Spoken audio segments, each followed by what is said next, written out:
أما بعد أعوذ بالله من الشيطان الرجيم بسم الله الرحمن الرحيم وإذا رأوك إن يتخذونك إلا هزوا أهذا الذي بعث الله رسولا صدق الله العظيم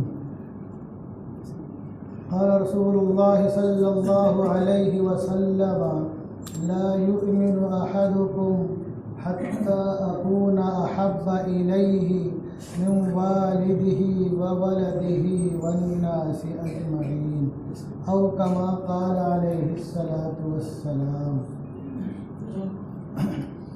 میں کیا ہوں میری مدح کیا ہے اے شہ شاہاں، میں کیا ہوں میری مدح کیا ہے اے شہ شاہاں، حسان و فرزدق ہے یہاں عاجز و حیران، قاصر ہے سخن فہم سخن سنج سخن داں، شرمندہ زمانے سے گئے والی و صحباں۔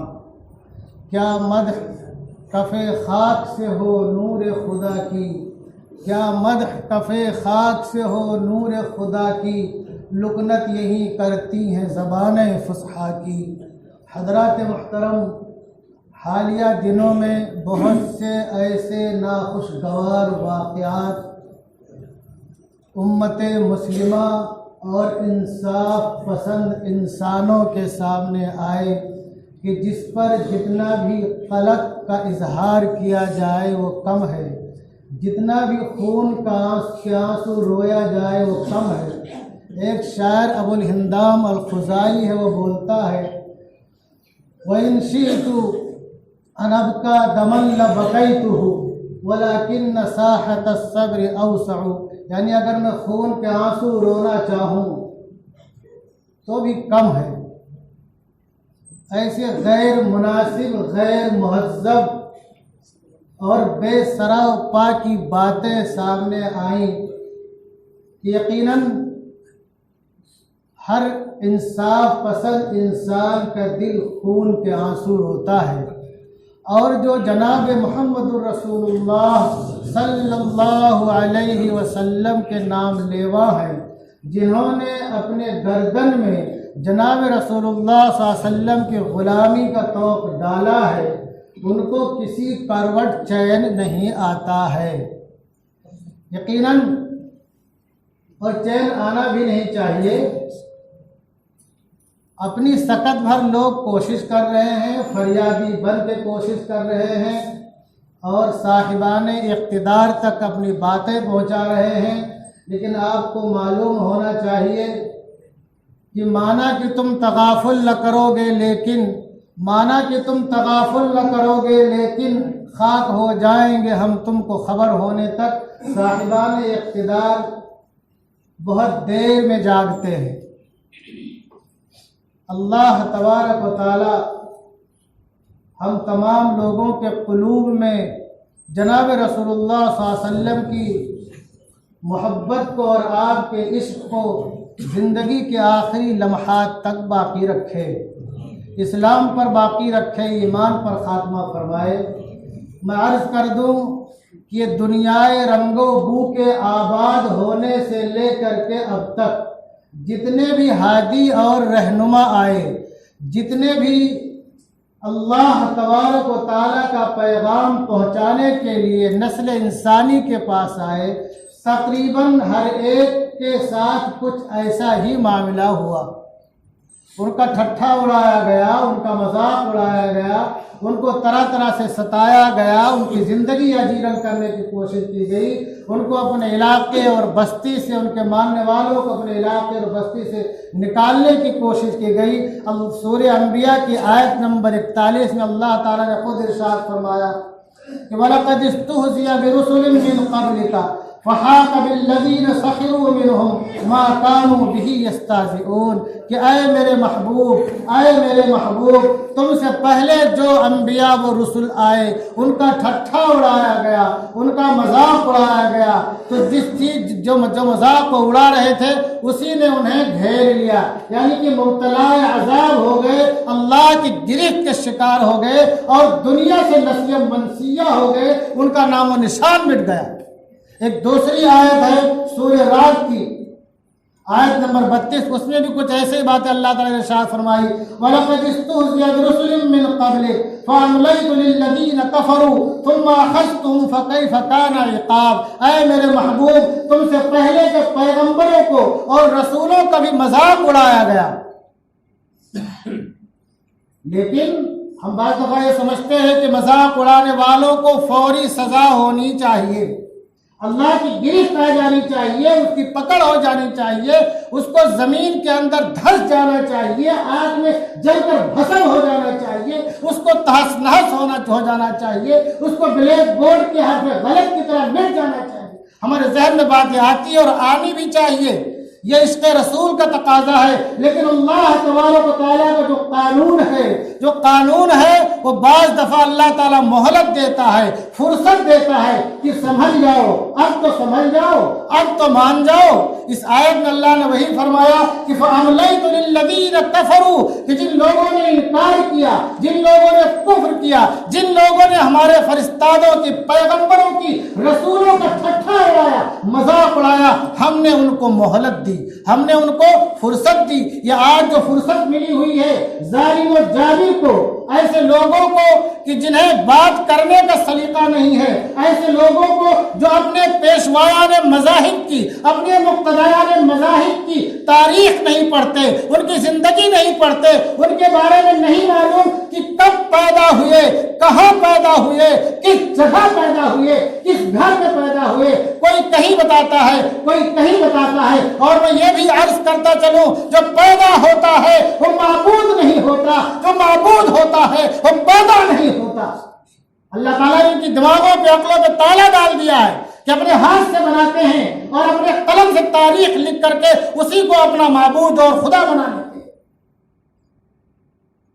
تو ایسے لوگوں کو اگر مہلت مل رہی ہے، چھوٹ ملی ہوئی ہے، ان کی زندگی عیش و آرام کی گزر رہی ہے، یہ کوئی تعجب کی بات نہیں ہے۔ اللہ خود کہہ رہا ہے فَأَمْلَيْتُ لِلَّذِينَ كَفَرُوا، وہ لوگ جن لوگوں نے ہمارے رسولوں کا، پیغمبروں کا انکار کیا، جن کا ٹھٹھا اڑایا، جن کا مذاق اڑایا، جن کی زندگی اور جینا دوبھر کر دیا، جن کی زندگی اجیرن کر دی، جن کو اپنی بستی سے نکالنے کی پلاننگ کی اور نکالنے کی کوشش کی، طرح طرح کی ایذائیں دی، ہم نے انہیں مہلت دی۔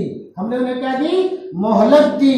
ثم اخذتهم فكيف كان عقاب، لیکن یہ مہلت بھی ایک خاص مدت تک کے لیے ہوتی ہے۔ جب مہلت ختم ہو گئی، وہ چوکنا نہیں ہوئے، بیدار نہیں ہوئے، تائب نہیں ہوئے، متوجہ نہیں ہوئے، تو اللہ کیا کر رہا ہے؟ ثم اخذتهم، پھر ہم نے انہیں دھر دبوچا، پھر ہم نے انہیں پکڑ لیا۔ فكيف كان عقاب، تو ہماری گرفت اور ہماری پکڑ اور ہماری سزا کیسی تھی، یعنی کتنی سخت تھی۔ آپ اقوام عالم کی تاریخ پڑھیے، گزشتہ امتوں کی تاریخ پڑھیے، وہ لوگ جن کے مثل دنیا میں کوئی نہیں تھا، طاقت و جبروت میں کوئی نہیں تھا، جن کے مثل سلطنت و سلطانی میں کوئی نہیں تھا، جب اللہ کی گرفت آئی تو سب نسیہ منسیہ ہو گئے اور روئے زمین سے ان کا نام و نشان مٹ گیا، ان کی قبروں کے، ان کی خوابگاہوں کے، ان کے محلات کے نشانات مٹ گئے۔ اللہ کی پکڑ ایسی ہوتی ہے۔ تو آج اگر مہلت مل رہی ہے ایسے ظالموں کو، ایسے دریدہ دہن اور دریدہ دماغ اور دریدہ دل کو، قبیلہ ایسے بدتمیزوں کو، یہ کوئی تعجب کی بات نہیں ہے۔ اللہ کی پکڑ آ کر کے رہے گی اور آئے گی، انشاءاللہ ضرور آئے گی، لیکن ہمیں اجرت کرنے کی ضرورت نہیں ہے، ہمیں اپنا آپا کھو دینے کی ضرورت نہیں ہے۔ ہمیں اپنے ہوش و حواس میں رہتے ہوئے جائز طریقے سے قوانین کی رعایت کرتے ہوئے جناب رسول اللہ صلی اللہ علیہ وسلم کے تعلق سے آواز بلند کرتی رہنی ہے، خاموش نہیں بیٹھنا ہے۔ اور خود جناب رسول اللہ صلی اللہ علیہ وسلم کے تعلق سے اللہ نے فرمایا وَإِذَا رَأَوْكَ إِن يَتَّخِذُونَكَ إِلَّا هُزُوًا، کہ جب یہ تمہیں دیکھتے ہیں تو تمہارا مذاق اڑاتے ہیں۔ کیا اڑاتے ہیں؟ مذاق اڑاتے ہیں۔ باہر کے لوگ بھی مذاق اڑاتے تھے، اندر کے لوگ بھی مذاق اڑاتے تھے۔ باہر کے لوگوں سے مراد یہ ہے آپ کے گھر کے باہر کے لوگ، اندر کے لوگوں سے مراد یہ ہے آپ کے گھر والے، آپ کے گھرانے کے بھی بعض افراد ایسے تھے۔ ابو لہب کو کون نہیں جانتا ہے، اس کی بیوی کو کون نہیں جانتا ہے۔ ابو لہب جناب رسول اللہ صلی اللہ علیہ وسلم کی ولادت مبارکہ پر جس نے سب سے زیادہ خوشی منائی وہ ابو لہب تھا۔ جس